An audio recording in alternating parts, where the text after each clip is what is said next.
श्री हरि भगवान विष्णु आदि शक्ति माँ जगदम्बा से कहते हैं कि हे जगत जननी, आज मैंने जान लिया कि यह समस्त विश्व आप में समाहित है और संपूर्ण ब्रह्मांड की सृष्टि एवं संहार भी आप ही करती हैं। इस ब्रह्मांड के निर्माण में आपकी विस्तृत प्रभाव वाली शक्ति ही मुख्य हेतु है। अतः मुझे यह ज्ञात हो गया कि आप ही संपूर्ण लोक में व्याप्त हैं। इस सत एवं असत संपूर्ण जगत का विस्तार करके उस चिद ब्रह्म पुरुष को यथा समय आप इसे समग्र रूप से प्रस्तुत करती हैं। अपनी प्रसन्नता के लिए 16 तत्वों तथा महद आदि अन्य 7 तत्वों के साथ आप हमें इंद्रजाल के समान प्रतीत होती हैं। हे जननी, आपसे रहित यहाँ कोई भी वस्तु दिखाई नहीं देती। आप ही समस्त जगत को व्याप्त करके स्थित रहती हैं। बुद्धिमान पुरुषों का कथन है कि आपकी शक्ति के बिना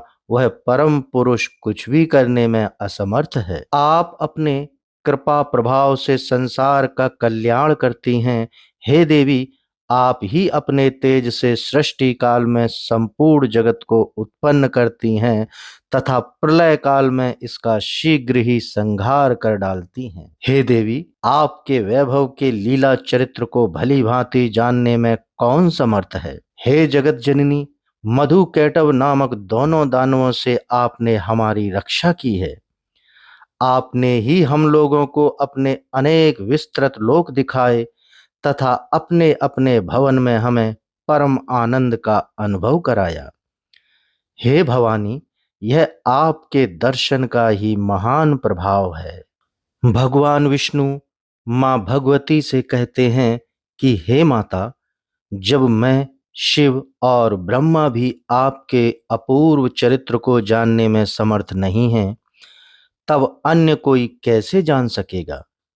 हे महिमामयी भवानी, आपके रचे हुए इस ब्रह्मांड प्रपंच में ना जाने कितने ब्रह्मांड भरे पड़े हैं। हम लोगों ने आपके इस लोक में अद्भुत प्रभाव वाले दूसरे विष्णु, शिव तथा ब्रह्मा को देखा है। हे देवी, क्या वे देवता अन्यान्य लोकों में नहीं होंगे। हम लोग आपकी इस अद्भुत महिमा को कैसे जान सकते हैं।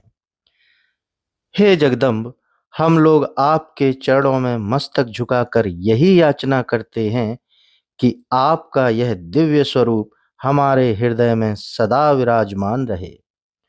हमारे मुख से सदा आपका ही नाम निकले और हमारे नेत्र प्रतिदिन आपके चरण कमलों के दर्शन पाते रहें। हे माता, आपकी यह भावना हमारे प्रति सर्वदा बनी रहे कि ये सब हमारे सेवक हैं और हम भी सर्वथा आपको मन से अपनी स्वामिनी समझते रहें। हे आर्य, इस प्रकार हमारा और आपका माता पुत्र का अनन्य संबंध सर्वदा बना रहे। हे जगदम्बिके, आप समस्त ब्रह्मांड प्रपंच को पूर्ण रूप से जानती हैं, क्योंकि जहाँ सर्वज्ञता की समाप्ति होती है, उसकी अंतिम सीमा आप ही हैं। हे भवानी, मैं पामर कह ही क्या सकता हूँ। आपको जो उचित लगे आप वह करें, क्योंकि सब कुछ तो आप ही के संकेत पर होता है। जगत में ऐसी प्रसिद्धि है कि ब्रह्मा सृष्टि करते हैं, विष्णु पालन करते हैं और रुद्र संहार करते हैं, किंतु हे देवी, क्या यह बात सत्य है। हे अजय, सच्चाई तो यह है कि आपकी इच्छा से तथा आपसे शक्ति प्राप्त कर हम अपना अपना कार्य करने में समर्थ हो पाते हैं। हे गिरिजे, यह पृथ्वी इस जगत को धारण नहीं करती है, अपितु आपकी आधार शक्ति ही इस समस्त जगत को धारण करती है। हे वरदे, भगवान सूर्य भी आपके ही आलोक से युक्त होकर प्रकाशमान है। इस प्रकार आप विरजा रूप से इस संपूर्ण जगत के रूप में सुशोभित हो रही हैं। श्री हरि विष्णु आदि शक्ति माँ जगदम्बा से कहते हैं कि मैं, ब्रह्मा और शिव, हम सब आपके ही प्रभाव से उत्पन्न होते हैं। जब हम नित्य नहीं हैं तो फिर इंद्र आदि प्रमुख देवता कैसे नित्य हो सकते हैं? समस्त चराचर जगत की जननी तथा सनातन प्रकृति रूपा आप ही नित्य हैं। हे भवानी, आपकी सन्निधि में आने पर आज मुझे ज्ञात हो गया कि आप मुझ पुराण पुरुष पर सर्वदा दया भाव बनाए रखती हैं। अन्यथा मैं अपने को सर्वव्यापी, आदि रहित, निष्काम ईश्वर तथा विश्वात्मा मान बैठता और अहंकार युक्त होकर सदा के लिए तमोगुणी प्रकृति वाला हो जाता। आप निश्चय ही सदा से बुद्धिमान पुरुषों की विद्या तथा शक्तिशाली पुरुषों की शक्ति हैं। आप इस मनुष्य लोक में कीर्ति, कांति, कमला, निर्मला तथा तुष्टि स्वरूपा हैं और प्राणियों को मोक्ष प्रदान करने वाली विरक्ति स्वरूपा हैं। आप वेदों की प्रथम कला गायत्री हैं। आप ही स्वाहा, स्वधा, सगुणा तथा अर्धमात्रा भगवती हैं। आपने ही देवताओं और पूर्वजों के संरक्षण के लिए आगम तथा निगम की रचना की है।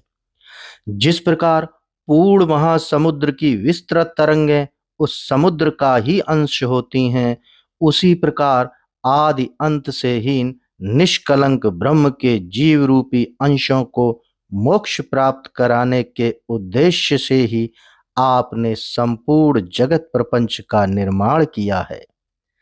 जीव को जब यह विदित हो जाता है कि संपूर्ण विश्व प्रपंच आप ही का कृत्य है, तब अमित प्रभाव वाली आप उसका उपसंहार कर देती हैं और अपने द्वारा किए गए मिथ्या किंतु रहस्यपूर्ण कार्य पर उसी प्रकार प्रमुदित होती हैं जिस प्रकार मनोहारी नाटक की रचना पर सफल नट संतुष्ट होता है। हे अंबिके, आप ही इस मोहमय भवसागर से मेरी रक्षा कर सकती हैं। राग, द्वेष आदि द्वंद्वों के कारण अत्यंत कष्टदायक तथा दुखप्रद मिथ्या अंतकाल में मेरी रक्षा कीजिएगा। मैं आपके शरणागत हूँ। हे देवी, आपको नमस्कार है। हे महाविद्ये, मैं आपके चरणों में नमन करता हूँ। हे सर्वार्थदात्री शिवे, आप ज्ञान रूपी प्रकाश से मेरे हृदय को आलोक प्रदान कीजिए। प्रकृति एवं विधात्री देवी को मेरा निरंतर नमस्कार है। कल्याणी, कामप्रदा, वृद्धि तथा सिद्धि देवी को बार बार नमस्कार है। सच्चिदानंद रूपणी तथा संसार की योनि स्वरूपा देवी को नमस्कार है। आप पंचकृत विधात्री तथा श्री भुवनेश्वरी देवी को बार बार नमस्कार है। समस्त संसार की एकमात्र अधिष्ठात्री तथा कूटस्थ रूपा देवी को बार बार नमस्कार है। अर्धमात्रा की अर्थभूता एवं हिरण्यलेखा देवी को बार बार नमस्कार है। इति श्रीमद्देवी भागवते महापुराणे अष्टादश सहस्रायां संहितायां तृतीय स्कंदे विष्णुना कृतं देवी स्तोत्रम नाम चतुर्थो अध्यायः।